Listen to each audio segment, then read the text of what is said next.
जय श्रीमन नारायण। पौष पुत्रदा एकादशी का महत्व। धर्मराज युधिष्ठिर कहने लगे कि हे भगवान, आपने पौष कृष्ण एकादशी अर्थात सफला एकादशी का महात्म्य बताकर बड़ी कृपा की। अब आप कृपा करके पौष माह के शुक्ल पक्ष की एकादशी के विषय में भी बतलाइए। इस एकादशी का क्या नाम है तथा इसके व्रत का क्या विधान है, इसकी विधि क्या है, इसका व्रत करने से किस फल की प्राप्ति होती है और उसमें कौन से देवता का पूजन किया जाता है। कृपया यह सब विधि पूर्वक हमको बताइए। भगवान श्री कृष्ण बोले, पौष माह के शुक्ल पक्ष में आने वाली इस एकादशी को पौष पुत्रदा एकादशी कहा जाता है। इसमें भी नारायण भगवान की पूजा की जाती है। विधि पूर्वक इस व्रत को करना चाहिए। इस चर अचर संसार में पुत्रदा एकादशी के व्रत के समान दूसरा कोई व्रत नहीं है। इसके पुण्य से मनुष्य तपस्वी, विद्वान और लक्ष्मीवान होता है। इसकी मैं एक कथा कहता हूँ, सो तुम ध्यान पूर्वक सुनो। पौष पुत्रदा एकादशी व्रत कथा। भाद्रवती नामक नगरी में सुमकेतु नाम का एक राजा रहता था। उसके कोई पुत्र नहीं था। उसकी स्त्री का नाम सभ्या था। वही निपुत्री होने के कारण सदैव चिंतित रहा करती थी। राजा के पितर भी रो रो कर पिंड लिया करते थे और सोचा करते थे कि इसके बाद हमको कौन पिंड देगा। राजा को भाई बांधो, धन, हाथी, घोड़े, राज्य और मंत्री, इन सब में से किसी से भी संतोष नहीं होता। वह सदैव यही विचार करता था कि मेरे मरने के बाद मुझको कौन पिंड दान करेगा। बिना पुत्र के पितरों और देवताओं का ऋण मैं कैसे चुका सकूंगा। जिस घर में पुत्र न हो उस घर में सदैव अंधेरा ही रहता है। इसलिए पुत्र उत्पत्ति के लिए प्रयत्न करना चाहिए। जिस मनुष्य ने पुत्र का मुख देखा है वह धन्य है। उसको इस लोक में यश और परलोक में शांति मिलती है, अर्थात उनके दोनों लोक सुधर जाते हैं।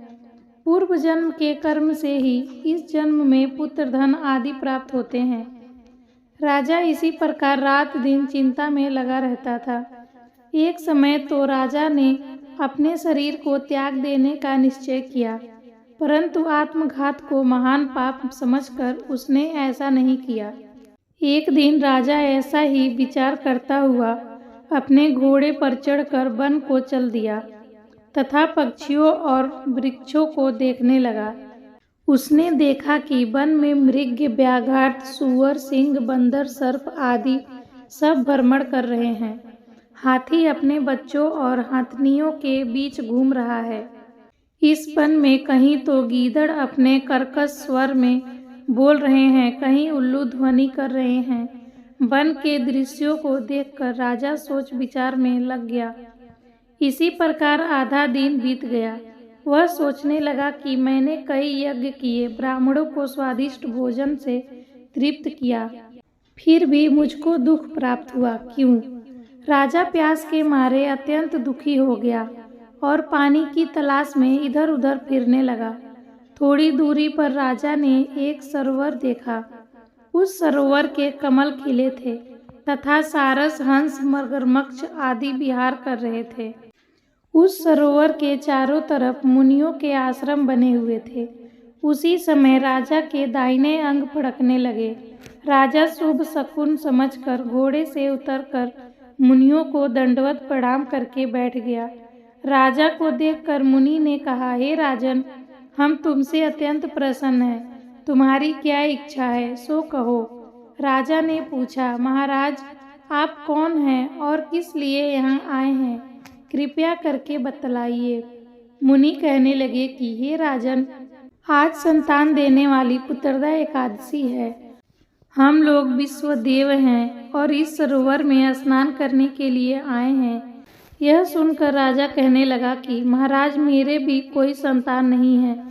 यदि आप मुझ पर प्रसन्न हैं तो एक पुत्र का वरदान दीजिए। मुनि बोले, हे राजन, आज पुत्रदा एकादशी है, आप अवश्य ही इसका व्रत करें। भगवान की कृपा से अवश्य ही आपके घर में पुत्र होगा। मुनि के वचनों को सुनकर राजा ने उसी दिन एकादशी का व्रत किया और द्वादशी को उसका पारण किया। इसके पश्चात मुनियों को प्रणाम करके महल में वापस आ गया। कुछ समय बीतने के बाद रानी ने गर्भ धारण किया और 9 महीने के पश्चात उनके एक पुत्र हुआ। वह राजकुमार अत्यंत शूरवीर, यशस्वी और प्रजापालक हुआ। श्री कृष्ण बोले, हे राजन, पुत्र की प्राप्ति के लिए पुत्रदा एकादशी का व्रत करना चाहिए। जो मनुष्य इस महात्म्य को पढ़ता या सुनता है उसे अंत में स्वर्ग की प्राप्ति होती है और पुत्र की भी प्राप्ति होती है। तो आप भी संतान प्राप्ति चाहते हैं तो पुत्रदा एकादशी व्रत अवश्य रखें और भगवान विष्णु की पूजा करें। आपको संतान की प्राप्ति अवश्य होगी।